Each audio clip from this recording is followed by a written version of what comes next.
Hello everyone, good morning and welcome back to my channel daily blogger Indian channel. তোমাদের সবাইকে অনেক অনেক ভালোবাসা ও স্বাগত জানাই।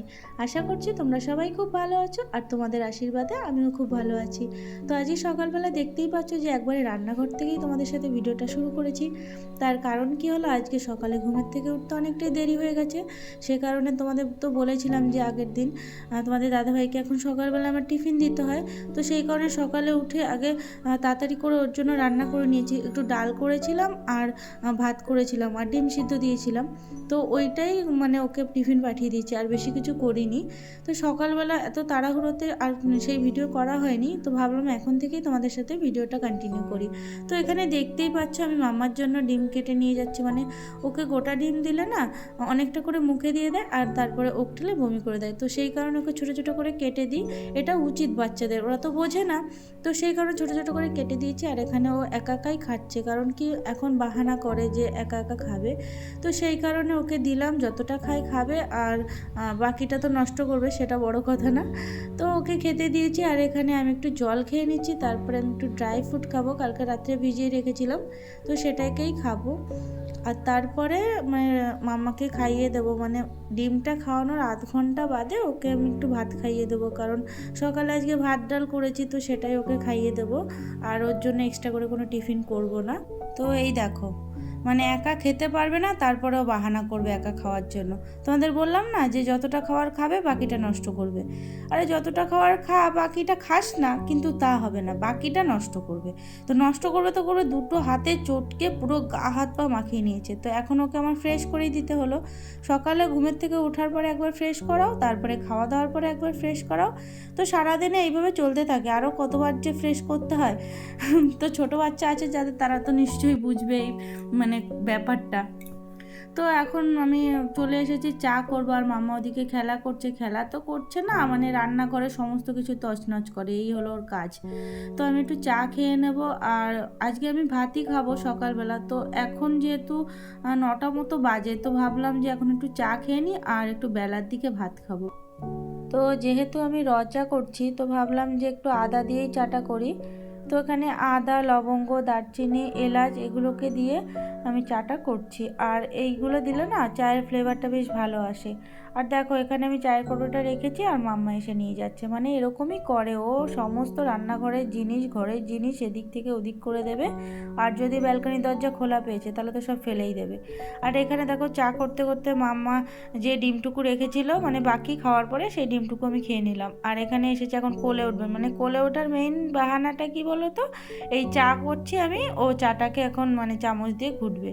মানে গরম এই জিনিসটা তো বোঝে না, আমি বলছি না গরম গরম, তাও ও এবার আমি সেটা হাম্পু দিয়ে এখন অনেক কিছু করবে। মানে ওকে এখন ওটা দিতে হবে, তার জন্য অনেক কিছু করবে। তো এদিকে আমার চা করাও হয়ে গেছে, আর এখন আমি ঘরে যাচ্ছি। ঘরে গিয়ে চা খেতে খেতে বিছনাটাকে তুলে নেব, কারণ সকালে ঘুমের থেকে ওঠার পরে না বিছনা তোলা হয়নি। তো ভাবলাম যে এখন তুলে নিই, কারণ এখন না তোলা হলে না পরে আর হবে না, যেহেতু রান্নাবান্নায় ঢুকে যাব, আর হবে না।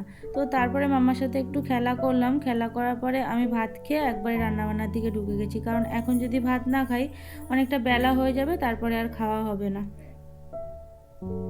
তো বন্ধুরা, আজকে তোমাদের সাথে কিছু কথা আমি বলবো। মানে এটা বলতে পারো আমার ব্যক্তিগত মতামত। জানি না এটার সাথে সবাই এগ্রি করবে কি না, তবে আমার মনে হয় যে জিনিসগুলো, সেগুলোই তোমাদের সাথে ভাবলাম একটু শেয়ার করি। তো কথাটা মেইন হলো যে জীবনে না কখনো কখনো অবহেলিত হওয়া উচিত। তোমরা মানে হয়তো বলবে যে এটা কেমন কথা বলছে। সত্যি বলছি, কথাটা কি বলছি তোমাদের এক্সপ্লেন করলে তোমরা অবশ্যই বুঝতে পারবে। তো জীবনে মানে যেটা বলছিলাম, অবহেলিত হওয়ার প্রয়োজন, সেটা হতে পারে আত্মীয় স্বজনের কাছ থেকে, হতে পারে বাবা মার কাছ থেকে, হতে পারে স্বামীর কাছ থেকে, সন্তানের কাছ থেকে, সবার কাছে, যে কোনো কারোর কাছ থেকেই হতে পারো।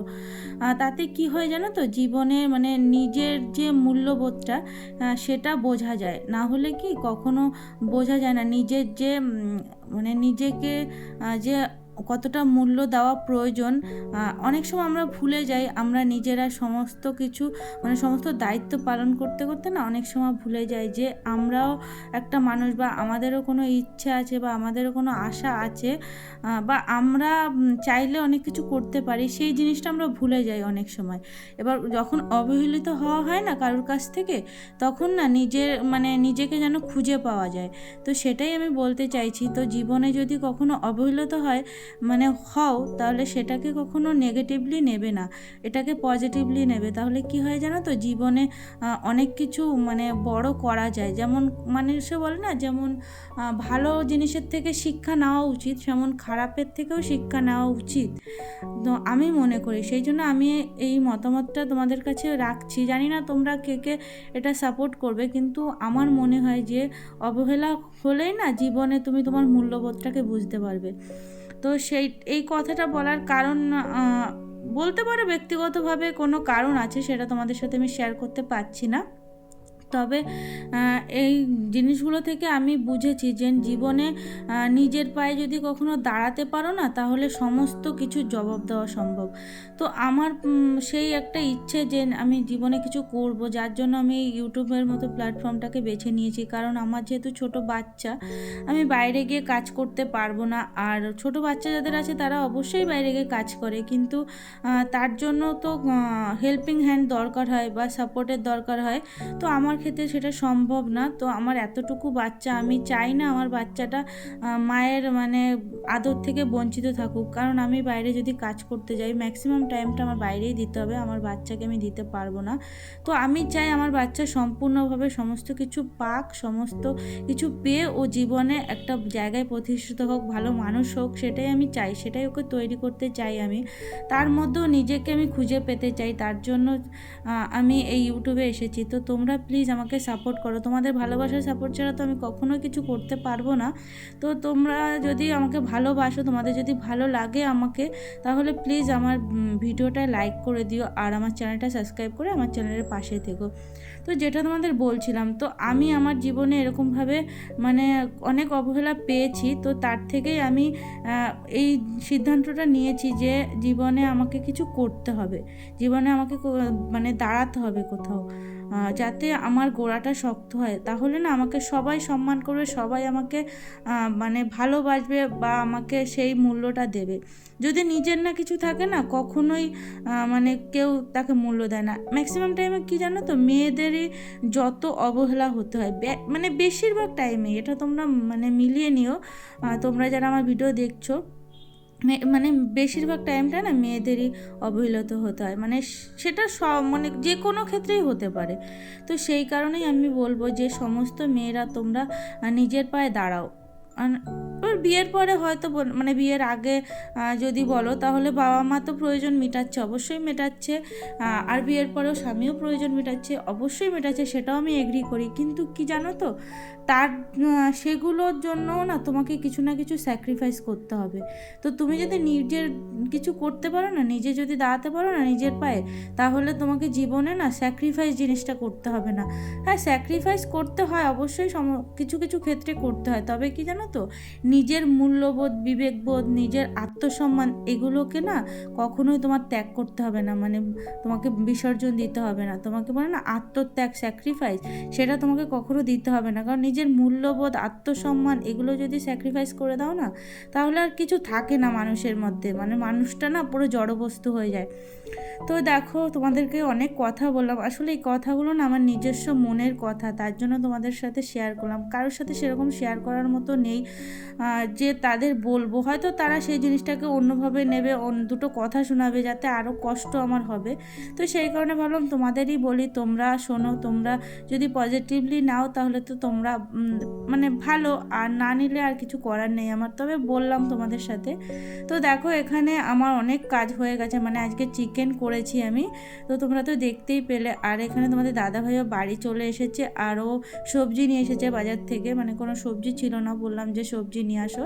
তো চিকেনটা আমার হয়ে গেছে, আর এখানে আমি বেগুন কেটেছিলাম 2 পিস, তো সেই 2 পিস বেগুনটাকে এখন ভেজে নিচ্ছি। তো তো ভাজা হয়ে গেলে তোমাদের দাদাভাইকে দেবো খেতে, আর তোমাদের দাদাভাইকে খেতে দেওয়ার পরে আমি যাব স্নান করতে। তো তোমাদের দাদাভাই যতক্ষণ খাবে ততক্ষণে আমি মাম্মাকে ঘুম পাড়াবো, কারণ ওকে ঘুম না পাড়ালে তোমাদের দাদাভাইও ঘুমাতে পারবে না, আর আমি মানে স্নানেও যেতে পারবো না। তারপরে পুজো দেওয়া রয়েছে, মানে অনেক কাজ বাকি রয়েছে এখনও। এখানে আমার স্নান হয়ে গেছে আর মাম্মা ওদিকে ঘুমিয়েও পড়েছে। আর তোমরা হয়তো ভাবছো যে একই নাইটি, এটা কিন্তু একই নাইটি না, মানে হলুদ কালারের আমার 3খানা নাইটি আছে। তো এটা দেখো প্রিন্টটা কিন্তু আলাদা, আগের মানে সকালে যে নাইটিটা পরেছিলাম সেটার প্রিন্ট আলাদা, শুধু কালারটা এক, হলুদ কালার। তো কতগুলো জামা কাপড় ছিল সেগুলোকে কাচলাম, তারপরে স্নান করলাম, আর এখন চলে এসেছি ছাদে জামা কাপড়গুলোকে মেলার জন্য। আর এখান থেকে আমি একটু তুলসী পাতা নিয়ে যাচ্ছি, নিচে গিয়ে পুজো দিতে হবে। আর তুলসী পাতাগুলো মানে ফুলের সাথে তো দেয় অনেক সময়, তো ওগুলো শুকিয়ে গেছে, তো ভাবলাম যে তাহলে ছাদের থেকে নিয়ে যাই। আর সমস্ত তুলসী গাছগুলোতে মঞ্জুরি হয়ে গেছে না, যে কারণে পাতাগুলো একদম ছোট ছোট হয়ে গেছে। তাতে কোনো অসুবিধা নেই, কারণ তুলসী পাতা তুলসী পাতাই, সে ছোটো হোক আর বড়। তো দেখো এখানে চলে এসেছি আমি ঠাকুর দিতে, আর ঠাকুরটা দেওয়া হয়ে গেলে আমি খেয়ে নেব। আর খেতে খেতেই না মাম্মা ঘুমের থেকে উঠে গেছিলো, তো সেই কারণে আর শোয়া হয়নি, ভেবেছিলাম আমি হয়তো একটু শোবো, তো সেটা আর হয়নি। তো এখানে দেখো আমি চলে এসেছি খাওয়া দাওয়া করতে। আর এই দেখো মাম্মা ঘুমের থেকে উঠে গেছে, তো মাম্মাকে নিয়ে আমি একটু ব্যালকনিতে বসে আছি, আর তোমাদের দাদা ভাই গেছে জিমে। তো এখানে মাম্মা মানে ওর পুতুলগুলোকে বসানোর চেষ্টা করছে, তো বসাতে পারছে না, আমি বসিয়ে দিয়েছি, সেটা আবার হবে না, ও বসাবে, তো আবার টেনে নিয়ে নিল। মানে বদমাশি ওর, মানে ও যেটা পারবে না সেটাই করার চেষ্টা করবে। তো কিছুক্ষণ মাম্মাকে নিয়ে বসলাম, আর এর ফাঁকে আমি আবার একটু ছাদে গিয়েছিলাম, মাম্মাকে ফোনটা দিয়ে ছাদে গিয়েছিলাম জামা কাপড়গুলো তুলতে। তো তারপরে তোমাদের দাদাভাই চলে আসলো, সন্ধ্যা দিলাম আমি। আর এখানে তোমাদের দাদাভাই আজকে মিষ্টি দই নিয়ে এসেছে, তো মাম্মাকে সেটাই আমি খাওয়াচ্ছি। তো ওকে জিজ্ঞাসা করছি, কী রে পাপা কী এনেছে, কী এনেছে দেখা, তো আবার আমাকে দেখাচ্ছে। তো ওকে খাওয়াচ্ছি, দইটা বেশ ভালোই খাচ্ছে, টক দই একদম খেতে চায় না, জানো না, যেটা দরকার মানে খাওয়া ভালো সেইটা খাবে না, মিষ্টি দইটা খাচ্ছে। তো ওকে আমি একটু মিষ্টি দইটা খাওয়ালাম। তারপরে তোমাদের দাদাভাই বললো যে আমাকে কিছু একটু করে দাও, তো খাই। তো কি করব ভাবলাম, তো বলছে তাহলে আমাকে একটু ডিম পোচ করে দাও আর দুটো পাউরুটি সেঁকে দাও বাটার দিয়ে, তো সেটাই করে দিলাম। তো তারপরে তোমাদের দাদাভাই এখানে মাম্মাকে খাইয়ে দিচ্ছে, তো মাম্মাকে আমি একটু ওটস দিয়ে দুধ দিয়ে করে দিয়েছিলাম, সেটাই খাইয়ে দিচ্ছে। তারপরে আমি একটু খেয়ে নিলাম ওটস দিয়ে। তো চলো বন্ধুরা, ভিডিওটা আজকের মতো এখানেই শেষ করছি। ভিডিওটা কেমন লাগলো অবশ্যই কিন্তু কমেন্টে জানিও। ভিডিওটা ভালো লাগলে একটা লাইক করে দিও, আর আমার চ্যানেলটা সাবস্ক্রাইব করে চ্যানেলের পাশে থেকো। তো চলো আজকের মতো গুড নাইট, টাটা, সবাই সুস্থ থেকো, ভালো থেকো।